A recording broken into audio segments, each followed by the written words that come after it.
Astagfirullahaladzim, astagfirullahaladzim, astagfirullahaladzim. Alladzi la ilaha illa huwal qayyum wa atubu ilaih. Nawaitu ta'ala ta'ala wa nafa'a wal intifa wal fa'idah wal istifadah wa hasanat tamassuki bi kitabillah wa sunnati Rasulillah sallallahu alaihi wasallam. Ittiba'a mardati wa talaba thawabi amma ba'du. Sampai di mana sudah? Ini kolom. Oh, kotak. Kolom.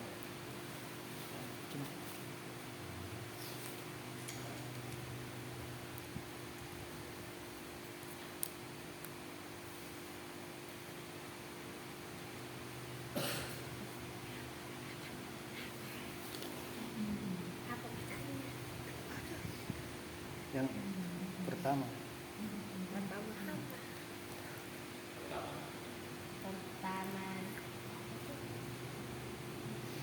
Jazam. Pertama jazam Muwafaqah muwafaqah pada hukum pada hak. pada hak dengan dalil maka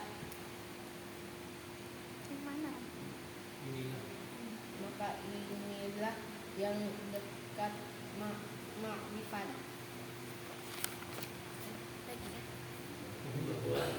Dua. Kedua jazam muwafaqah pada haknya tetapi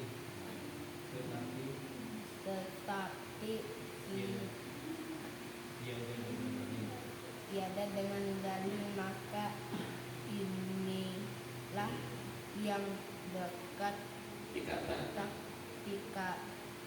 takrib sahih. sahih. Ketiga jazam tiada muwafaqah pada hukum Hak.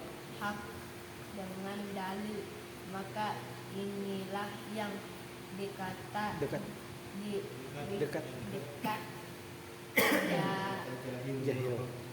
Jahil mulak.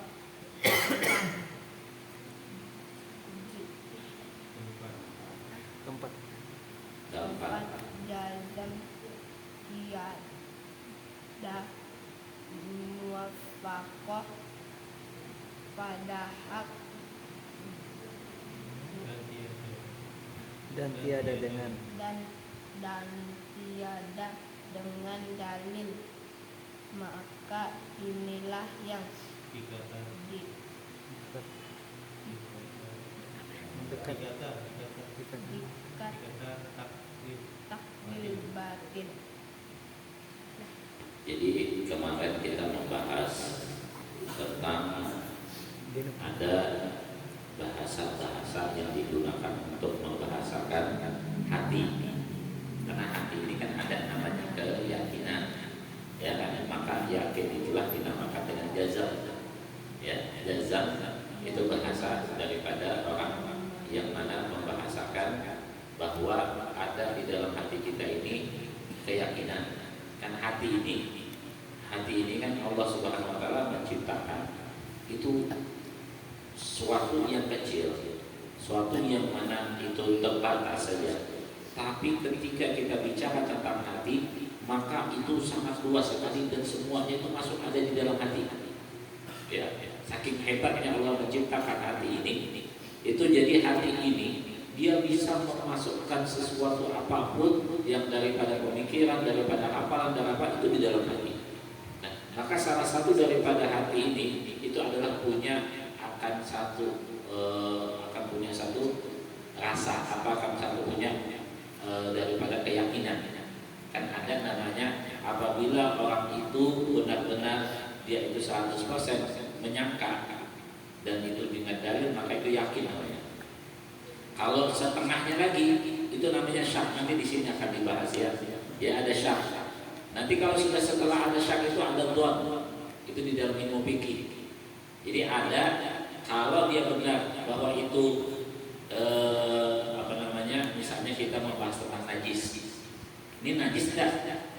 Maka kalau kita bicara tentang najis dalam ilmu fikih itu kita harus tahu bahwa ini Pertama dulu najis itu punya bentuk, punya benda, punya harum kan, punya bau. Nah, maka kita mengatakan ini najis, maka dengan kita membuktikan itu najis dengan adanya kita pertama kita cium dulu, oh ini ada bau najisnya.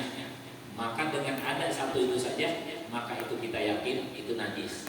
Maka itu namanya 100%. Tapi kalau misalnya itu cuma turun daripada itu misalnya 75% saja bukan 100%, maka itu namanya don. Ya, don. Nah, don ini itu sangkaan. Dia tidak langsung melihat, cuma dia itu merasa sudah beratnya itu bahwa dia yakin sudah. Walaupun dia belum masih yakin karena belum melihat, belum membuktikan, tapi dia masih ada contoh keyakinan, maka itu namanya don. Nah, contohnya misalnya kalau kita itu menghadap kiblat, kita tidak bisa langsung 100% bahwa itu kiblat itu ke sana. Artinya bentuknya kiblat itu di sana. Arahnya cuma kita don itu, arah kita ini masih dalam status don, menyangka, tapi yang sangkaan kita dengan ada ilmiahnya. Artinya letak posisi daripada Ka'bah itu atau Mekah, kalau kita jauh itu Mekah, maka kita arahkan dan itu tepat pas arahnya ke sana. Nah itu masih don. Yang kalau yakin itu kalau kita itu berada di hadapan Ka'bah, kita sholat, maka mata kita melihat Ka'bah dan kita sholat, itu namanya yakin. Itu namanya yakin. Dan ada yang tingkatan di bawah lagi waham. Kita 50%-an di bawah lagi. Nah waham itu masih ada keraguan. Ya. Jadi tidak condong kepada yakin, tapi condongnya ke masih ragu. Jadi ada don, tapi yang 50% ini syak namanya sebelum waham. Syak itu 50-50. Antara sedikit yakin, antara sedikit ragu, ya namanya syak itu, ya ini betul nggak, kan biasanya kebanyakan kita itu di dalam sholat kan biasa ada namanya kelupaan kan, ya kan ada yang sholatnya 5 harus 4 rakaat dijadikan 5 rakaat kan, ya, nah itu ke arah syak itu, arah syak, ya, ini satu kan, apa namanya ini sudah tahiyat kan belum? Tahiyat belum, itu keraguan juga, namanya syak 50%. Supaya yakin bagaimana, yang mana misalnya kita ya apa namanya berada di dalam 5, kita ingin mengatakan 5 rakaat, maka kita ambil 4 rakaat untuk meyakinkan kita. Ya, jadi ada namanya apa namanya syak itu bisa kita yakin dengan di dalam sholat tadi dengan kita apa namanya dengan kita mengambil sedikit itu kalau kita sholat. Jadi tidak ada keraguan. Nah, ya, contohnya batal enggak, pegang, ya atau batalkan kentut, batal sudah yakin, ya enggak. Itu namanya sudah yakin. Kalau masih ragu, batal enggak, ya cari aja yang bisa membatalkan wudu, ya batal sudah yakin kan. Daripada kita sholat, Allah, ini saya tadi batal enggak. Nah, jadi kan tidak baik kalau kita menghadap Allah itu dalam hati kita itu ada namanya ragu-ragu lagi. Jadi yakin aja. Kalau memang kita nggak batal, ya nggak batal. Tapi kalau seandainya mau yakin lagi, ya batalkan wudu kita. Ya kan? Misalnya kita batal nggak? Habis sholat maghrib tadi kan kita lagi santai, ngapain kan, dulu atau apa kan? Mau sholat isya, batal nggak? Ya. Maka supaya kita yakin, ambillah keyakinan dengan kita membatalkan wudu kita jadi. Ya, itu kan namanya yakin. Nah itu syak ya. Ini apa namanya antara ini mustamal atau tidak mustamal, ambil yang yakin aja. Ya, dak ma yang dibuka ila ma yang dibuka. Tinggalkan sesuatu yang meragukan akan engkau dan kepada sesuatu yang meyakinkan engkau. Ya, dak ma yang dibuka. Tinggalkan sesuatu yang meragukan engkau. Jadi apa yang ragu tinggalkan. Yang keempat, yang ketiga, yang keempat itu namanya waham ini apa namanya rasa yakin, tapi nggak ada dan statusnya itu cuma 25% saja, ya cuma 25%. Contohnya misalnya kita berada di satu tempat yang mana ada tempat pemodana, kita tidak tahu ini itu air bertulang atau tidak, masih kita mengajak, maka kita yakin ke sana itu tidak ada air sama sekali. Itu namanya waham. Jadi waham ini menyangka tapi tidak ada berdasarkan sesuatu keyakinan, tidak ada dasarnya dalilnya. Itu waham, ini sangkaan saja. Nah, itu namanya. Nah, jadi itu dari kitab fikih, dari kitab pembahasan dalam ilmu fikih. Tapi kalau kita bicara tentang ilmu di dalam hati kita, ya, di dalam kita meyakini daripada Allah Subhanahu wa taala, artinya kita dalam bahasa tauhid, maka ada namanya jazam. Nah, jadi akidah, etikad kita atau keyakinan kita itu ada jazam. Jazam itu kokoh, ya. Tapi kokoh itu ada yang kokoh yang mana pertama syaratnya adalah al-jazam, dia itu yakin. Kemudian keyakinannya itu pada hak, pada kebenaran. Setelah itu keyakinan itu muwafaqah, sesuai dengan dalil, Maka kalau sudah terpenuhi akan tiga ini namanya ma'rifah, ya. Namanya ma'rifah. Contohnya misalnya kita tahu, misalnya kita bayangkan, kita diceritakan sama orang bahwa namanya ini Ilyas, misalnya namanya Ilyas, tapi kita masih bayangan dalam hati pikiran kita atau hati kita, Ilyas orangnya begini, cuma belum merasa yakin. Maka pas ketemu dan itu apa yang tadi disifatkan, apa yang dicirikan tadi memang sesuai dengan apa yang dikatakan tadi. Nah, itulah namanya ma'rifah. Kenal, ya kan, kenal. Itu yang pertama. Jadi ada hati kita itu jazam, hati kita itu kokoh dalam satu pendapat kita, ya. Tapi itu berdasarkan dengan hak dan itu muwafaqah, sesuai dengan dalil, ya. Nah, kemudian yang kedua adalah ada yang namanya jazam juga, muwafaqah pada hak juga, cuma itu dengan dalil, tetapi tiada dengan dalil, ya. Contohnya dia sholat, ya, dia sholat.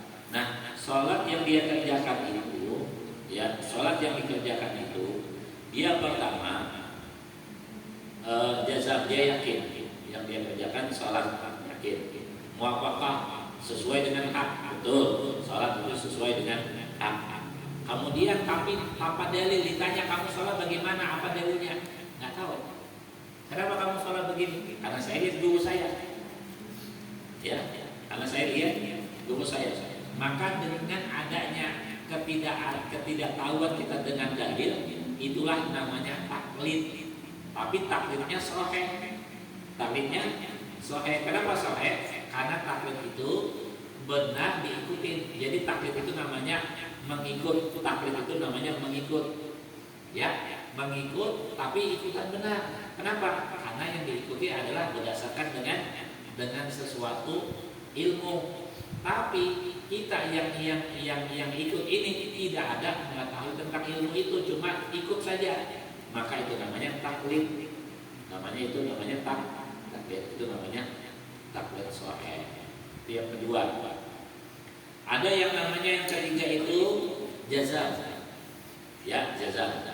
Tapi dia tidak muwafaqah pada hak. Dia tidak muwafaqah dengan hak. Artinya dia tidak sesuai dengan apa yang pada kebenarannya. Ya. Maka itu namanya jahil muraqab, ya, dengan dalil. Ya. Jadi sesuatu yang dia misalnya yakini bahwa bahwa dia ini sholat misalnya 5 waktu, atau ada dia mengatakan sholat itu ada sampai 10 waktu misalnya, ada orang mengatakan itu. Nah, ini dia itu tidak sesuai dengan kebenaran. Kenapa? Karena tidak ada dari siapapun dan orang manapun yang sholat itu sampai 10 sampai 10 10 rakaat di dalam sholat 5 waktu ini. Apakah itu dia sholat zuhur kah, atau asar kah, atau maghrib kah, atau isya kah, atau subuh kah, itu tidak ada yang dinamakan sholat sampai 10 rakaat. Maka dia mengatakan itu adalah sholat fardu, maka itu tidak sesuai dengan hak, ya, tidak sesuai dengan hak. Walaupun dia punya dalil, tetap itu tidak sesuai dengan hak. Maka orang ini namanya jahil murakkab. Kenapa dinamakan jahil? Sudah bego, begonya double lagi. Ya kan? Ada double dua itu kan. Ya kan, jahil namanya jahil murakkab. Sudah bego lagi. Sudah mungul lagi. Ya kan? Nah, jadi itu namanya jahil murakkab. Yang ketiga, yang terakhir itu ada namanya dia jazam.